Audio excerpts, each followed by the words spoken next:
Um som diferente penetra em meu ser. Com ritmo de festa, reanima a alma, vivifica os sentidos. Que som é esse? Forte, brando, volume baixo e tom no máximo.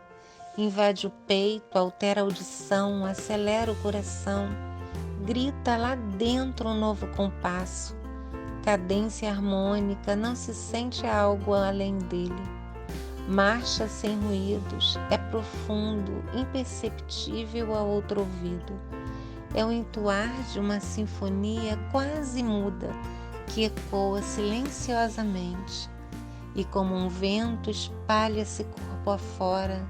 É feito bater da asa que voa, como o fazer da renda da mulher rendeira, intenso como o brilho do sol, tão doce quanto lágrima que cai do olhar que vagueia.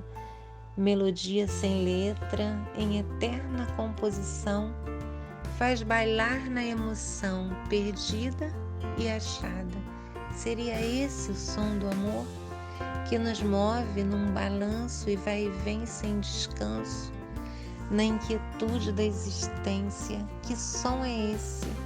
De riacho, mar, vem como sussurro e passa igual a trovão, impetuoso som, no gozo liberto, no suspiro tranquilo, no espiral infinito, do morrer ao ressurgir, num pulsar latente e frequente que explode a vida, e ondas sonoras fazem brotar a semente que antes não se ouvia. O amor tem som.